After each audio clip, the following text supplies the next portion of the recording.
अस्सलाम वालेकुम, आप देखें इनसाइड पाकिस्तान। मैं हूँ मोहम्मद ज़फ़ीर। अज़्म इस्तेकाम वक्त का तकाजा है, इसके ऊपर अभी तक अपोजिशन जमातों के तहफ़्फ़ुज़ात बरकरार हैं। हुकूमत और उसके इत्तेहादी ख़ास तौर पर पाकिस्तान पीपल्स पार्टी, ये जमातें तो हुकूमत का साथ देती हुई नज़र आ रही हैं। दूसरी तरफ अगर हम बात करें अपोजिशन जमातों की, उनके शदीद तहफ़्फ़ुज़ात हैं। पाकिस्तान तहरीक इंसाफ की तरफ से कल जिरगा मुनक्किद किया गया, उसमें भी इस ऑपरेशन की मुखालफत की गई और करारदाद इसकी मुखालफत में पेश की गई। दूसरी तरफ आज मौलाना फजल रहमान साहब ने भी कबायली जिरगे से खिताब किया और उस जिरगे ने भी यही कहा कि अगर इस तरह मामलात जल्दी में रियासत मामलात करेगी तो इससे मज़ीद ख़राबी पेश आएगी, और उन्होंने भी मुखालफत की है इस ऑपरेशन की।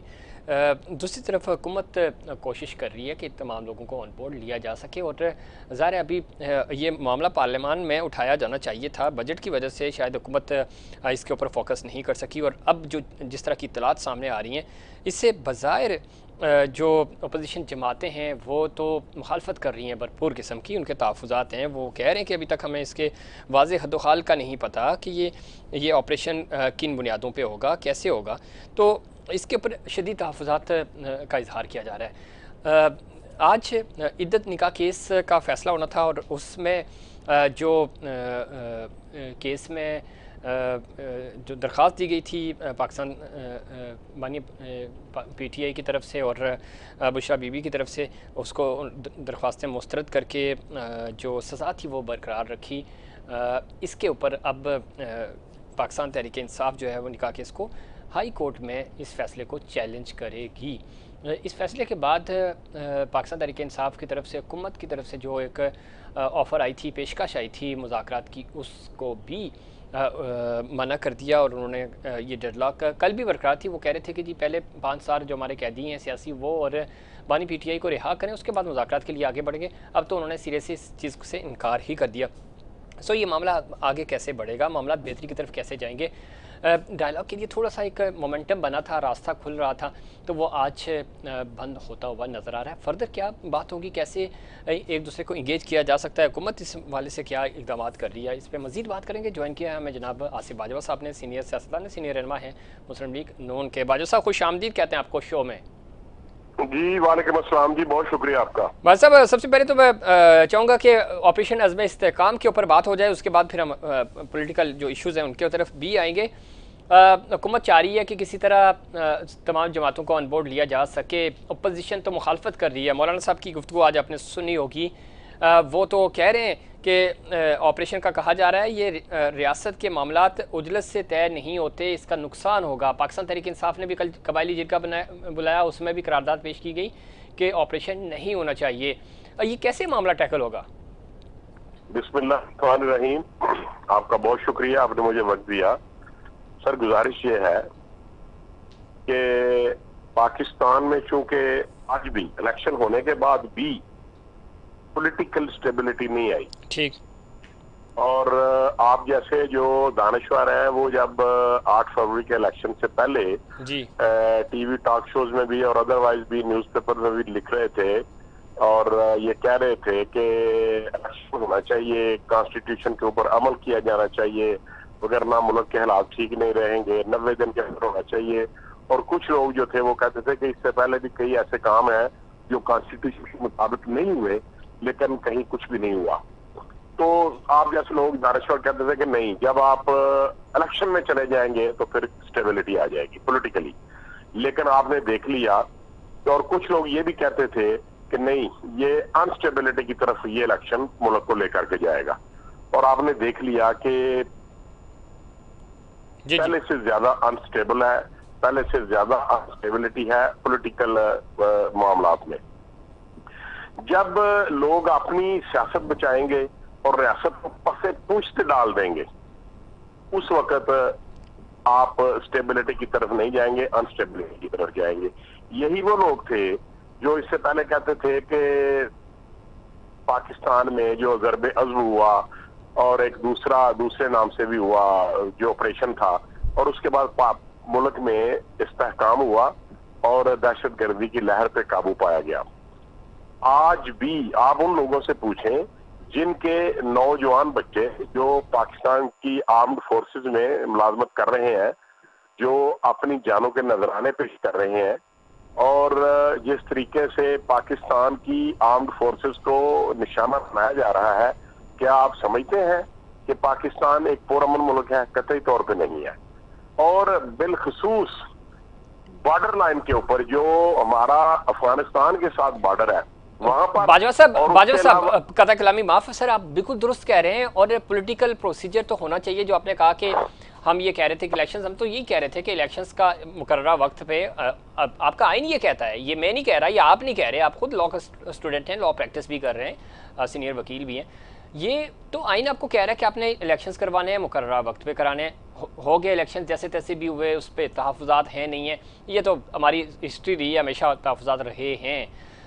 चीज़ें बेहतर हो सकती हैं, होनी चाहिए।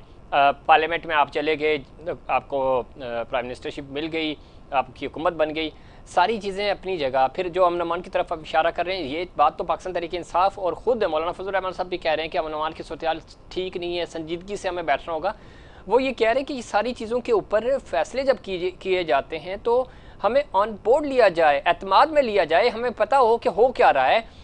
अचानक एक फैसला आ जाता है और ख़ुद आप ही की सीनियर लीडरशिप ये कहती है कि हमें खुद नहीं पता कि ये हो क्या रहा है, फैसले कहाँ से हो रहे हैं।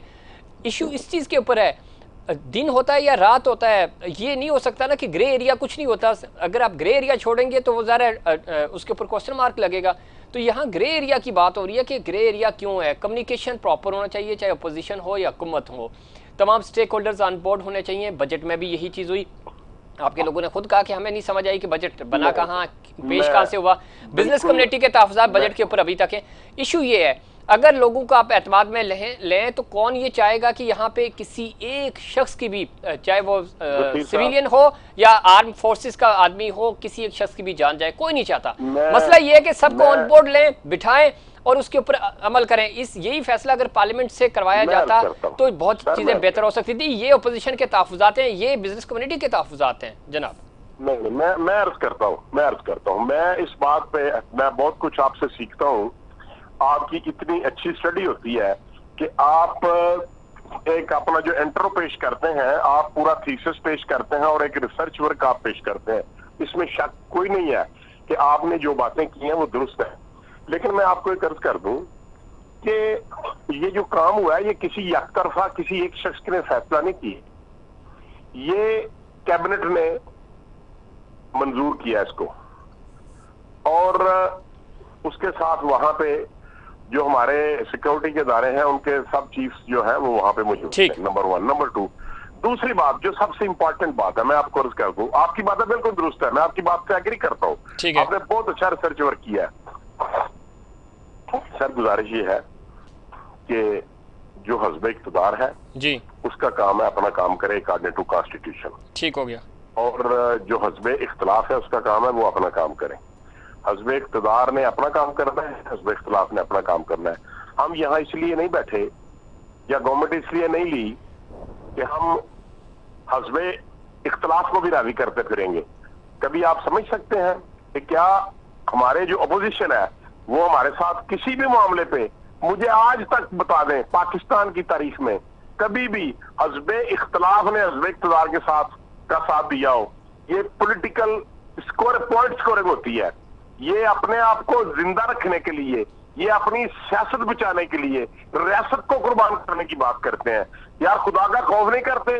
जिन माओ के बच्चे रोजाना की बुनियाद पर 6-6, 7-7 हमारे ऑफिसर शहीद हो, हमारे जो फौजी हैं, हमारे जो आर्म फोर्सेस के लोग हैं, वो रोजाना अपनी जानों के नजराने पेश कर रहे हैं।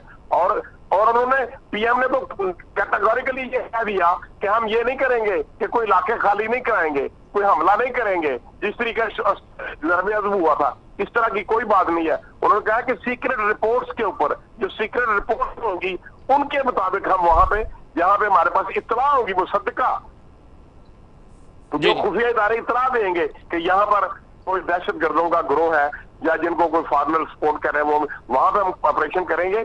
तो इसके लिए क्या आप समझते हैं कि पाकिस्तान की जो पॉलिटिकल फोर्सेस हैं जो इस इक़्तिदार का हिस्सा नहीं है, उनको मुखालफत करनी चाहिए?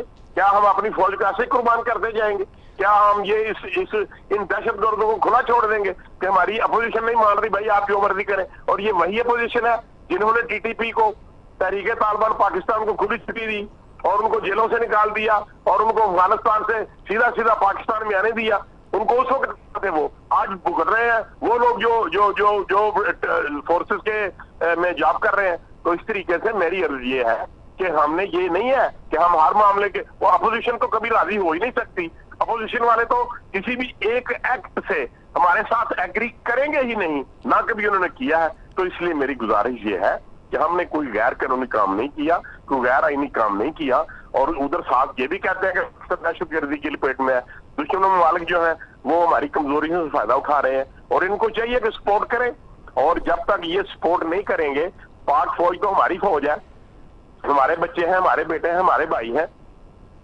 तो बात यह है करने की, अगर आप रियासत की बात करेंगे तो फिर आपको मुखालफत नहीं करनी चाहिए। और अगर आप सियासत की बात कर रही हैं, सियासत खेलनी है तो फिर सियासत खेलते रहे। मुल्क है वो उसको तबाह बर्बाद होते रहे। हमारी फौज के नौजवान जो है उनको, लेकिन इसमें बाजवा साहब जो आप बात कर रहे हैं, केपी हुकूमत जो है वो ऑफिशियली उन्होंने मुखालफत नहीं की किसी भी इस तरह की ऑपरेशन की। वो ये कह रहे हैं कि आप जो स्टेक होल्डर्स हैं सूबे के, बाकी भी ज़ाहिर है वहाँ हुकूमत तो आप केपी पाकिस्तान तहरीक इंसाफ की है, लेकिन मौलाना साहब बहुत बड़ा स्टेक होल्डर है वहाँ पे।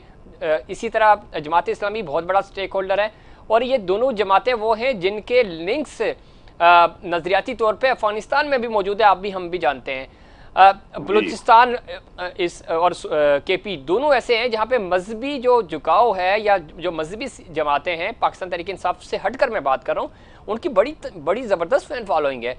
ये मामला बड़ा सेंसिटिव है, इसको इस तरह आप खुलेआम नहीं कर सकते। और यही मजहबी जमातें इस वक्त आपके सामने खड़ी हैं, तो इनको बिठाकर बात की जा सकती है। आज आपके वज़ीर दिफा भी ये कह रहे थे कि हमें इन लोगों को बहरहाल ऑन बोर्ड लेना होगा। अगर आप सख्ती करके वो करेंगे तो फिर जो मुखालफत हमें टीटीपी की तरफ से हो रही है, उसी तरह की मुखालफत फिर हमें इस तरह के ग्रुप से भी देखने को मिलेगी। देखें सर, बिल्कुल ख्वाजा आसिफ साहब ने जो बात की वो बिल्कुल उनका बात कहना जो है वो यही समझे कि जो हमारी टॉप लीडरशिप है, मियां ख्वाजा साहब का उनमें शुमार होता है। जो उन्होंने कहा वो बिल्कुल दुरुस्त कहा। दूसरी बात मैं आपसे ये अर्ज करना चाहूंगा कि अगर मिसाल के तौर पे आपने जिन दो बड़े स्टेक होल्डर्स का नाम लिया जी, अगर वो ये समझते हैं कि ये ऑपरेशन जरूरी है तो उनको सपोर्ट करनी चाहिए। सर वो ये कह रहे हैं कि जरूरी है ऑपरेशन, सिर्फ वो ये कह रहे हैं कि हमें करने दें। जी, मुझे फिक्रा मुकम्मल करने दें, मुझे फिक्रा मुकम्मल करने दें। वो सिर्फ इस बात पे सपोर्ट ना करें बल्कि मुखालफत करें कि हमसे नहीं पूछा गया, हमें ऑन बोर्ड नहीं लिया गया, इसलिए हम आपके अच्छे काम को भी बुरा कहेंगे। क्या ये जेब देता है? नहीं देता सर, इसकी कोई जीश और इसकी कोई हिमायत भी नहीं कर सकता। Yes of course. तो इसलिए मैं ये समझता हूँ ऑन बोर्ड लेंगे।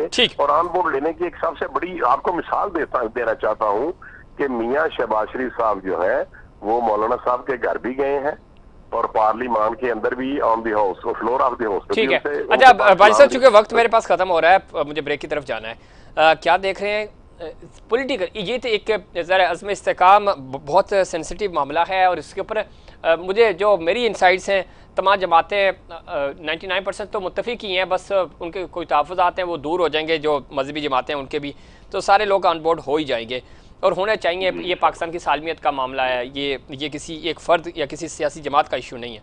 दूसरा ये है कि पॉलिटिकली हम देख रहे थे कि इंगेजमेंट्स होनी थी, बातचीत का माहौल कल बना, प्राइम मिनिस्टर की तरफ से ऑफ़र आई। आज चूँकि जो इद्दत केस था उसमें सज़ा जो है वो बरकरार रह गई, उसके ऊपर पाकिस्तान तहरीक इंसाफ की तरफ से रद्द अमल भी आया।